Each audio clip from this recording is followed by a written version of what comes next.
Welcome back to hopefully another transformative conversation. I think every day we make decisions that impact and control the quality of our lives. I know I'm oversimplifying it drastically, but a strong mindset and healthy habits are small changes that can make a very big difference in the long game. And starting with even something as simple as a shaving routine that can bring a little bit of joy, just a moment to a mundane activity, a crazy schedule, leaves us feeling just a little bit accomplished or a little bit better about ourselves. But mastering your lifestyle is an arm's length away, literally. Absolutely. And here to delve into this rather interesting and exciting topic is our Big Flex Choose Your Mastery panel. Entrepreneur and personal trainer Seb Prentice, Mr. South Africa 2021 Thando Ngwengu, and also psychologist Charles Davids. Rather, gentlemen, lovely to have you guys. Thank you very much. I am still buzzing from those milkshakes earlier on. But we are talking about healthy habits here.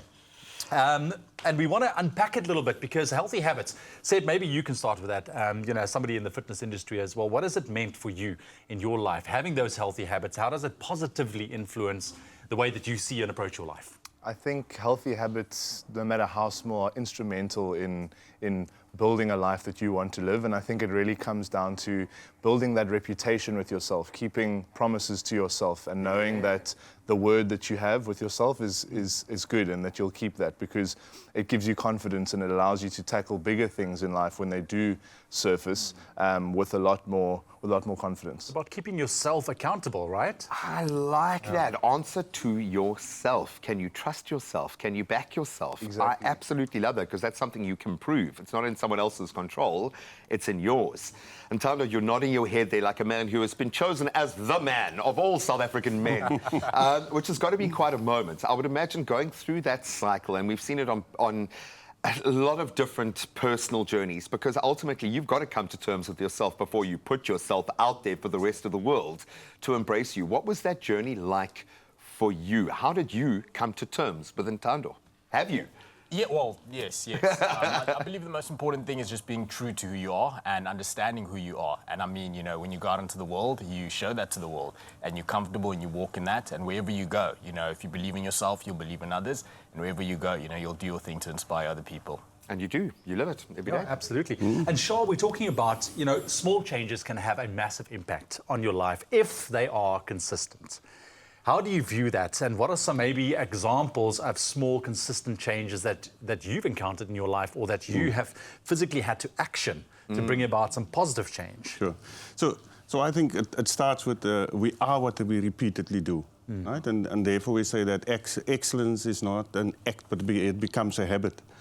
And that means it's the smaller kind of thing. So, I mean, the kind of routine things, I mean, I always say children, I mean, they feel most contained when there's routine. Yeah. But as adults, we tend to forget that. So it's this kind of small habit. So from, I mean, the moment you get up in terms of just the grooming, because if I just groom, or the shave that I take, the making the bed every morning, because if I can't do the small things, how am I expected then to achieve the big goals that I set for myself, but I can't even do the basic kind of things of, I mean, taking a shave. So it starts with the basics. And there's an inversion to that, because often when you feel like the challenges are too big, just tidy your room. Just get up and tidy your room, or just get up. Just move. Just put one foot in front of another.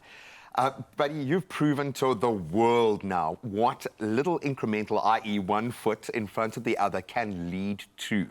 What's a good example of how you've introduced that into your life? And obviously the physicality is something that we all follow you for, but how has those little increments made a big difference for you personally?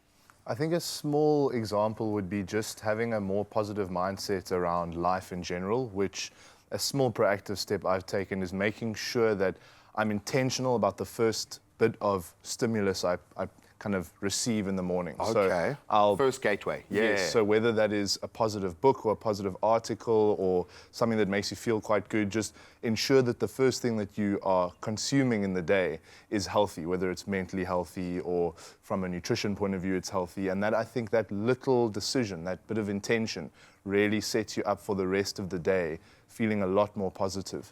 And I think approaching life with a more positive mindset just makes everything a lot better, because there's a lot that isn't so positive. Yeah. So if you're intentional about looking at things that are positive, then it kind of uplifts everything else. Yeah, You I mentioned that love with that. your Yeah. intentional, and I want to talk about this because there's might be a lot of people out there that, that's falling victim to not so healthy habits, and we know that it's not easy to change habits.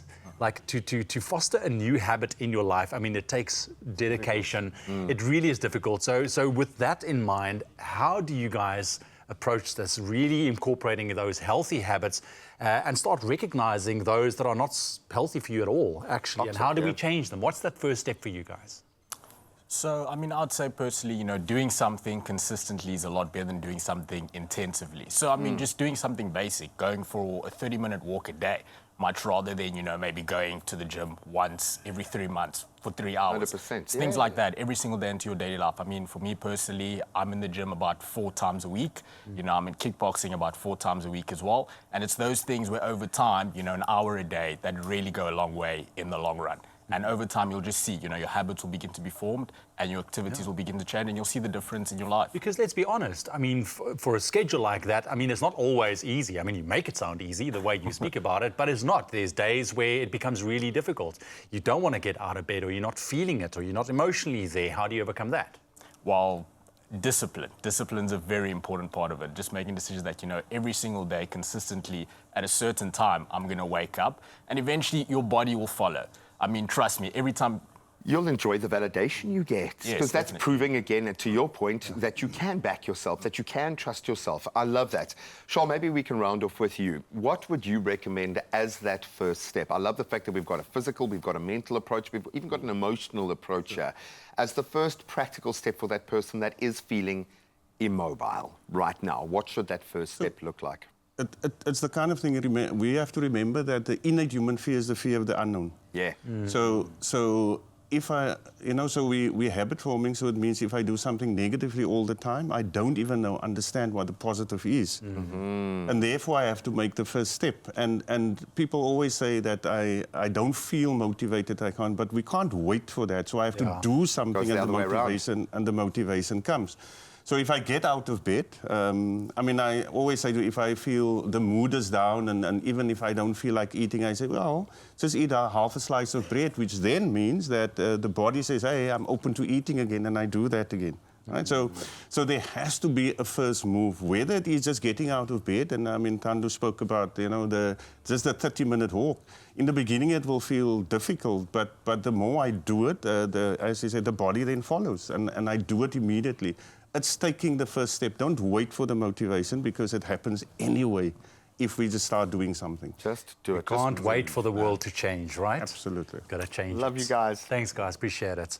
So there we have it. You can as well join our mastery conversation online, and you can let us know what healthy habits you value that positively impact your day-to-day lifestyle. And we will be back again next week for another insightful panel discussion, which is going to be rather interesting as well. I'll be interested to know how many miles Seb will run in between then and now. But until then, you can choose your mastery with BIC Flex 5 and Flex 5 Hybrid, with movable blades that are faster, smoother, and all-in-one shaves, which for gents on the go all the time, it does make a difference. Gentlemen, thank you so much for joining us. But I think more importantly, thank you for exemplifying this in the way that you live your lives every day in completely different ways. We love the fact that we can have an open conversation. Just please come back the next time you run, man. Don't just keep going. I think it's going to end up in Cairo at some point. There is a world record just waiting to be broken. But hopefully that's opened up your eyes just a little bit. Take that first step today.